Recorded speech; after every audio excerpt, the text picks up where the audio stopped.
Do I think Dig would have beaten BDS if they won against Semper? Well, assuming that Dig beat Semper, you have to imagine that they're playing better than they did. If Dig are playing better than they did, I could see them beating BDS. I could see Dig winning the whole event if they beat Semper. But they didn't beat Semper because they didn't play well enough. But people just don't understand the difference between... Well, there's a few things that I don't think fans understand about Rocket League.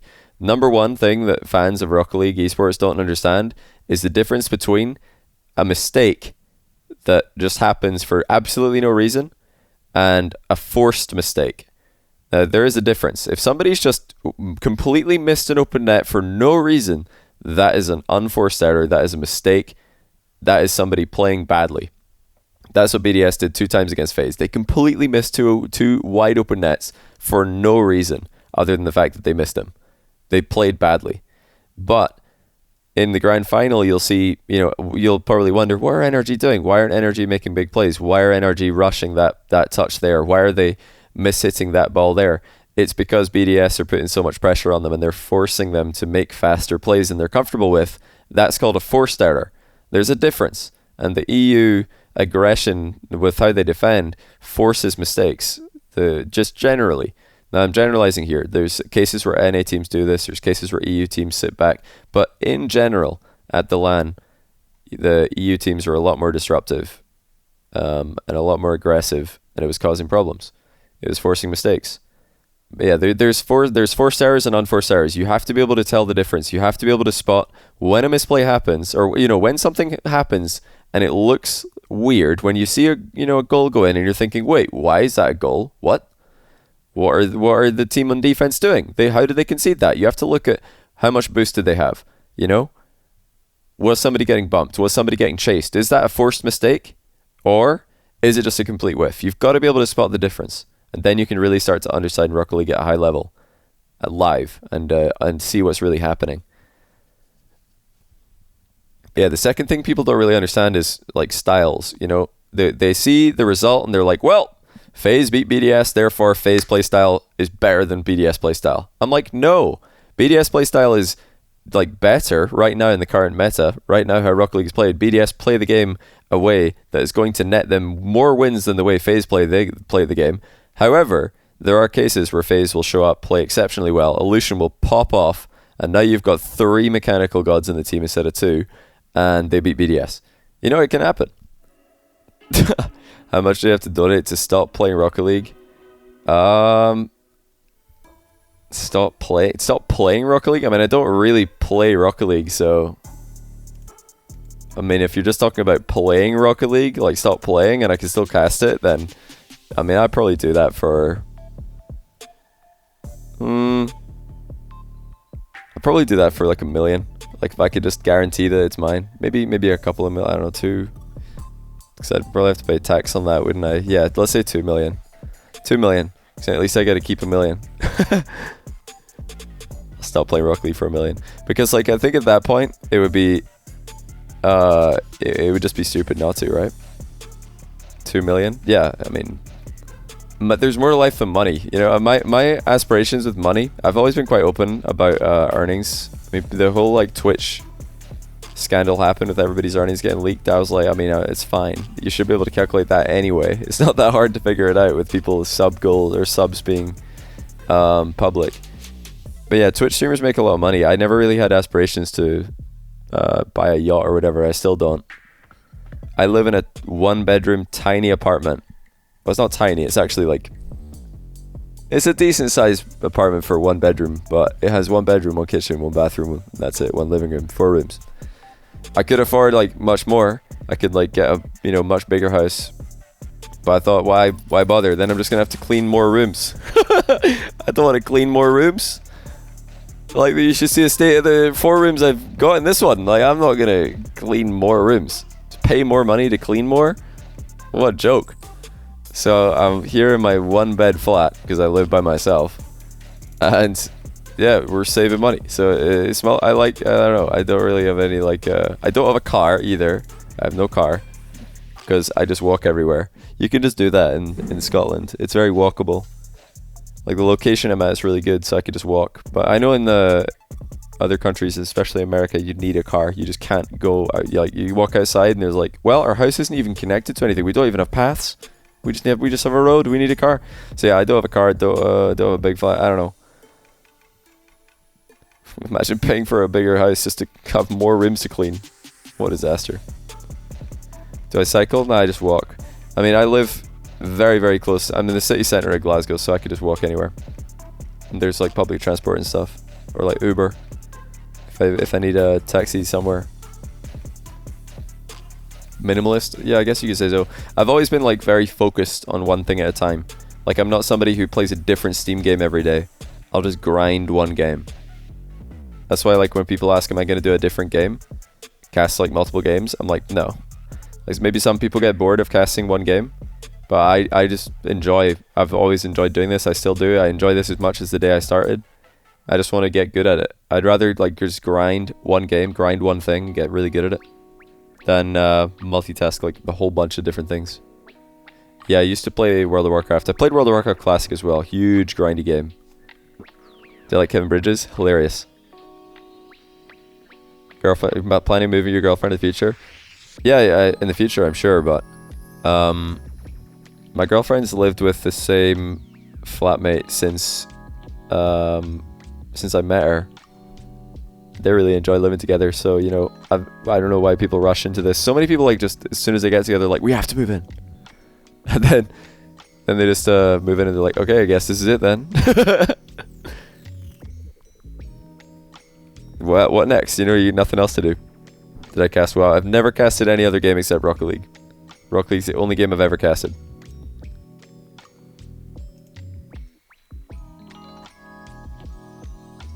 But you know, casting 1v1 Rocket League and 3v3 Rocket League are kind of, they're different enough to be different games. I mean, they play completely differently and they have very different metas. 1v1 is a lot more about the mind games, and 3 is a lot more about the just waiting for one team to capitalize on a mistake.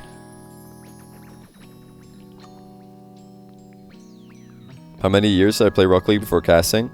Only like a few months, honestly.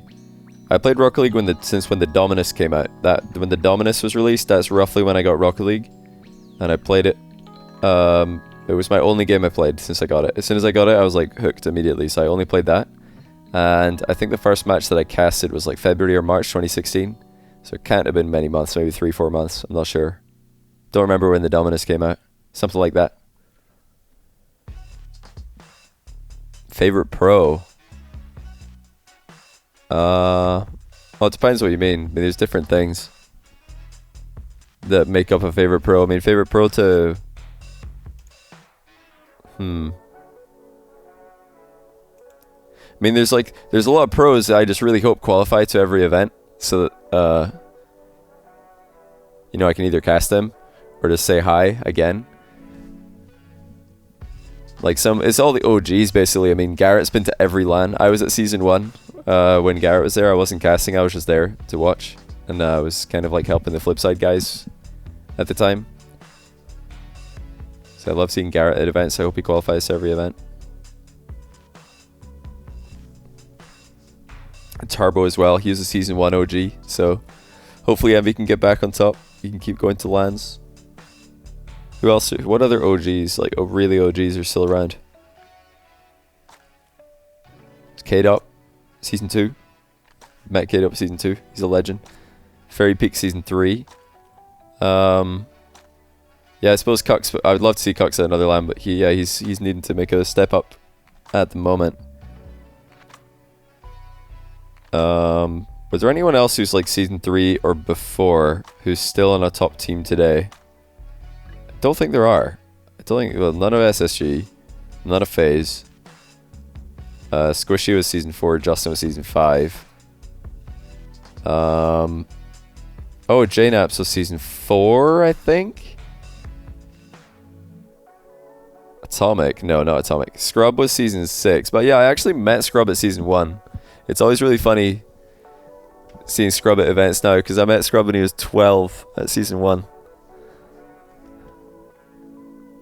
He's just walking about like, where's Marky? I want to 1v1 Marky. They actually did 1v1 on the caster's PC.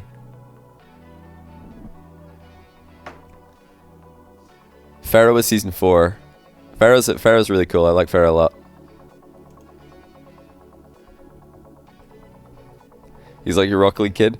I was Scrub's guardian for one event, actually. I went to an event in New York called the Supernova Invitational. I don't know if you guys remember that one. Scrub, Cux, and Jazer were there, and also Rizzo, Garrett G, and Squishy, I think. And yeah, when we flew to New York, Scrub's parents couldn't get time off work, so I offered to be his guardian so he could go. And they were like, sure. I had met Scrub's dad before, but they were like, yeah. I think, how old did Scrub have been, like 14 or something? For Supernova Invitational, I was his guardian. Because he couldn't fly by himself. That was pretty funny. Our flight back after the event was at 10 p.m. So we had some time to kill, you know? We didn't want to go to the airport and sit at the airport all day, so we went walking around New York. We saw a bunch of sights. And Scrub was like so tired. He was like so tired. I was like, no, we must go to Rockefeller Tower as well. It's like dragging him around New York all day. It's like, there, look at this, take a picture. Okay, now we can go to the airport. Yeah, that was funny. That was a funny event. But yeah, I pretty much just root for the teams who either have players that I've hung out with a lot, or the teams that deserve it because they've just been, you know, on the grind putting in results. Like when BDS, you know, BDS for example, like obviously everybody wants BDS to go to the fall major after RLCS Season X. Everybody's thinking, please BDS, don't suck in this new season. Because now finally there's a LAN, and luckily they didn't suck, so that was pretty cool. Who's the closest French player? What do you mean, like the French player that I've talked to the most? If that's what you mean, it would be Pharah. Although I've talked to Fairy Peak a lot as well, because Fairy Peak used to play in the Gfinity Elite series. So I casted that in London, which is a LAN, and there was loads of different events for that. So I've seen Fairy Peak and met him many times. K-Dop as well. I've met K-Dop loads and loads over the years. Have I talked to Squishy? Yeah, we've talked a few times. He doesn't really, Squishy's really quiet. So usually when I meet people, usually whenever you meet people at events, you don't usually meet people and, you know, have one-on-one conversations. It's mostly like a group of people will be standing around, and there will be, the more vocal people will be talking. So mostly I've just talked to people in that kind of context. But yeah, the last thing I told to NRG, I saw them after they lost to BDS. I was leaving the venue of the fall major, and they were leaving at the same time, and so we just ran into them. And I told them I hope they make the next one as well, because it's true. I hope they do, because they bring a lot of fans. You know, we love to meme about the NRG fans, but they're a really popular team. It's good to have them there, and also they're, you know, such legends of the game. I mean, Garrett's got to keep making LANs. That's really all there is to this. He's got to keep qualifying. He's the only player who's made every single RLCS LAN ever. Fall major was 9 in a row, so if NRG make the winter major, that'll be Garrett's 10th RLCS LAN in a row that he's qualified for. 10 out of 10. Which would be awesome to see. So I really hope that they qualify again. I just realized, I don't think I saw G2 at all. Like, I bumped into NRG a couple of times. I saw Shad from Complexity. What other NA teams? I think I saw FaZe. They were pretty quiet, but they walked by a couple of times, they waved. That was pretty much it. What other NA teams? Envy. Oh yeah, I was talking to Turbo at the end of one of the days as well. Yeah, G2 actually, I just realized I don't think I saw G2 at all. Because yeah, we were all in different bubbles at the fall major. But sometimes when we'd be leaving, with the other bubbles would be leaving at the same time, so we would just stand at a distance and talk to each other. I don't think I saw G2 at all, because of us being in a different area of the venue than them. Well, than all the players.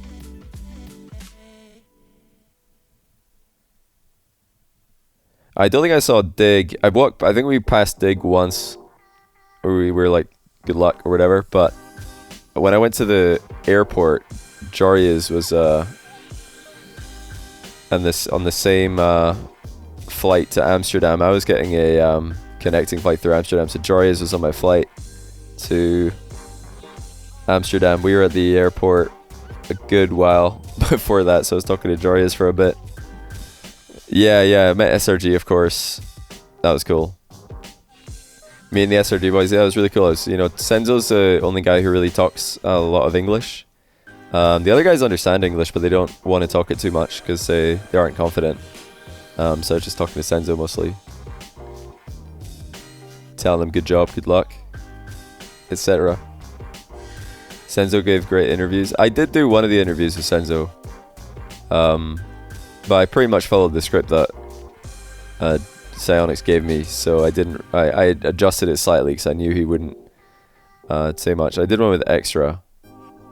Oh no, wait, I didn't do a Senzo. I was going to, but I didn't. It was Extra that I interviewed, and I adjusted some of the questions, especially for him, because I knew he wouldn't talk trash. That's pretty much it. Who won? What, Daniel didn't tell you? I thought Daniel would tell you. NRG, good one. No, yeah, since I'm sure he'll tell you, Daniel did win. He took it 4-1. Good games though, they were all close games. Evo played well right until the end. But yeah, just to close out this conversation on LANs, if I got to cherry pick who qualifies to the Winter Major, I would choose... Well, I hope that the OCE teams make a comeback. I would love to see Renegades Grind Zero stop losing. Furia as well. Those teams have had terrible starts to this split, but it would nice to see them all come back. So that would be good. I would definitely cherry pick all three of those. I think it could be cool to see APAC South make an appearance. It'd be cool to see 3 rats. Because APAC North starting to look competitive, but APAC South not too far away. Yeah, I know Tokyo already lost. Okay, NAEU, if I could cherry pick which teams qualify right now, and I would just pick the best teams, the teams I want to see there, the teams I think are deserving of being there. For NA, I would choose NRG, FaZe, Space Station, G2, and I think I would also choose Complexity for now, but I think version 1 could get that 5th spot. Because Complexity had a bad first event, and version 1 had a really good first event. So now all version 1 need to do is make like top 6 2 times, and they're probably in. Complexity probably need to make like top 4 twice to be. If V1 get top 6 2 times, I think that just beats Cole, even if Cole get top 6 and a top 4, you know?